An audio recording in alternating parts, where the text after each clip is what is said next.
چطور بفهمم وقت جدایی رسیده؟ گاهی رابطه نه خیلی بده نه خیلی خوب، خاکستریه. نه اونقدر خوبه که دلت بخواد ادامه بدی، نه اونقدر بد که راحت بتونی تمومش کنی.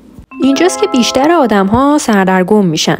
اما واقعیت اینه که بدن و روانت بهت یه سری نشونه‌ها و سیگنال میده که تو باید یاد بگیری این نشونه‌ها رو جدی بگیری. حالا این نشونه‌ها چی هستن؟ همیشه خسته‌ای یا استرس داری؟ رابطه باید مثل یک شارژر باشه، نه باتری خوار. اگه بعد از دیدن یا حرف زدن با طرف بیشتر حس میکنی انرژی تخلیه شده تا پر شده، یعنی رابطه داره بیشتر از این که بهت اضافه کنه ازت میگیره. بیشتر از این که خوشحال باشی شک داری.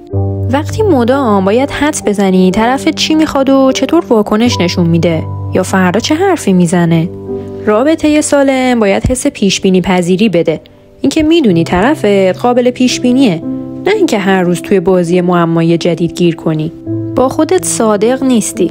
این همون لحظه‌ایه که جلوی آینه میستی و به خودت میگی اشکال نداره، درست میشه، ولی ته دلت میدونی درست نمیشه. شاید حتی این جمله رو بارها جلوی دوستات تکرار کرده باشی، اما در عمق وجودت یه صدای کوچیک میگه این رابطه اون چیزی نیست که من میخواستم.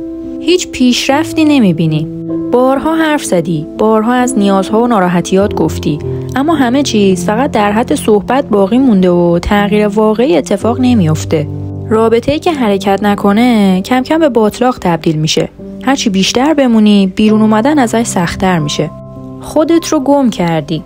وقتی میبینی کارهایی که قبلا با عشق انجام میدادی رو گذاشتی کنار چون طرفت خوشش نمیاد، یا دیگه خودت نیستی چون مدام داری نقش نسخه دلخواه اون رو بازی میکنی، یعنی در حال از دست دادن هویتت هستی. رابطه سالم باید باعث رشد و آزادی بشه، نه خاموش شدن نور درونت. این نشونه ها چراغایی هستن که روشن میشن تا بهت بگن دیگه وقتشه مسیرت رو عوض کنی.